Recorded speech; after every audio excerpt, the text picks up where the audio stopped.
All right, let's just jump right in. We are going to talk about one of the biggest challenges we all face, right? How do you actually get your focus back in a world that feels like it's designed to break it apart? This whole explainer is really a roadmap for how to rewire your brain for that deep focus, even with all the digital chaos. So, here's the game plan. First, we're going to define what this digital overload problem even is. Then, we'll get into the pretty cool new science of how you can literally retrain your attention.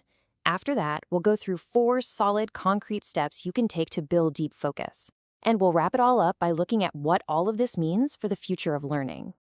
Okay, so first things first, let's just have a little reality check. Why does it feel like deep, sustained focus is some kind of superpower that the rest of us just don't have?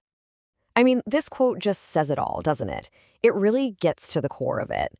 We have these endless feeds, we have chatbots, we have all these productivity apps, and yet our brains just feel more scattered and exhausted than ever before. So there's actually a name for this feeling that we all know so well: attentional fragmentation. I mean, think about it. Before you've even had your morning coffee, your brain has already dealt with hundreds of little pings, alerts, messages, AI recommendations. All that constant switching literally rewires our brains to chase whatever's new and shiny, instead of sticking with one thing and going deep. And this is the real irony of our time, isn't it? We have more tools, more access to knowledge than any other generation in history, but we're actually losing the very ability to concentrate long enough to absorb what they're offering us. But look, it's not all doom and gloom, not even close. Let's shift gears and talk about the solution. And it's all based on this new, much more hopeful way of looking at focus that's coming out of cognitive neuroscience. This is the pivot point. This is the most crucial thing to get.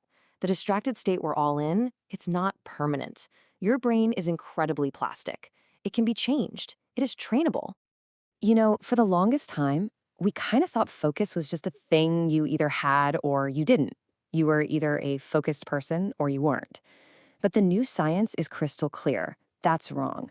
Attention is like a muscle. And just like any muscle, if you train it by deliberately doing one thing at a time, by reducing all the input, you can physically strengthen the parts of your brain responsible for focus. And hey, this isn't just some theory anymore. Technology is actually starting to catch up and adapt to this. You have platforms now that are designed to work with your brain's natural rhythms, not fight against them. They can track your study patterns, literally see when your focus starts to dip, and then adjust what you're doing to match how your brain actually works. Okay, so if focus really is a muscle, how do we start training it? Like, what's the workout plan? Well, this next section is the real heart of it all. A simple 4-step framework you can start using pretty much immediately. So here's the plan, just at a glance. We're going to talk about auditing your digital diet, then using AI as a shield, not a distraction. We'll get into something called cognitive minimalism. And finally, and this one is a big one, we're going to talk about reclaiming rest as a powerful tool for learning. First up, step 1. You can't fix a problem if you can't see it. I love this idea of mental calories. Just think of every time you check your phone, every new tab you open. Each one is like a little snack that costs you some cognitive energy, and they add up, leaving you drained by the end of the day.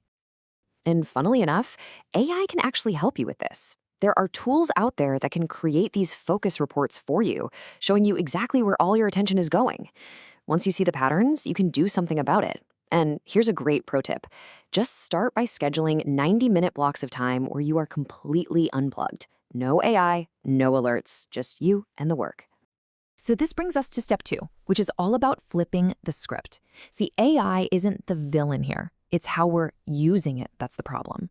It can be this engine of distraction on the left, right? But you can also use it as a focus filter on the right, something that intelligently guides you, helps you summarize after you've done the deep work, and even reminds you to take a break. Next up is a pretty big mindset shift: cognitive minimalism. It's this really powerful idea that you actually achieve more by doing less. So instead of scattering your energy across, 5 different skills you're trying to learn at once, you pick one and you go deep. That's where the real magic, the real mastery happens. I really love this metaphor. It's just perfect. Just like fasting can help reset your body, taking a digital fast where you just shut down everything non-essential and really immerse yourself in one thing, It can totally reset your brain's ability to concentrate. And finally, step 4. Now this one might be the most counterintuitive of them all. We have this idea burned into us that learning only happens when we're actively grinding, right? But the science is showing us that our brains actually do the most growing and connecting when we're resting. These neuro cooldowns are just incredibly powerful. We're not talking about long naps, just a few moments of silence between intense blocks of work. That's when your brain locks in what you've just learned. So the big takeaway here is that focus isn't about brute force. It's about a rhythm. It's a dance between intense work and intentional rest. So, where is all this heading? Let's zoom out for a second and look at the big picture. What does the future of learning really look like in this new AI-driven world? And this is so important. As all this tech gets more and more powerful, the people who really thrive and succeed, well, it's not going to be the ones who have the most AI tools. It's going to be the ones who have the wisdom to know when to turn them off. That's the ultimate skill now, knowing when to unplug, when to block out the noise, and when to just let your own mind do the deep thinking. And really, that's the fundamental shift we all need to make. The new measure of intelligence isn't about speed. It's not about how much information you can process. It's about the clarity, the calmness, and the intentionality you bring to your work and to your learning. So I'll just leave you with this one question to think about. In a world that is completely obsessed with speed, are you building habits for a faster mind or for a more intentional one? Because that choice is entirely up to you.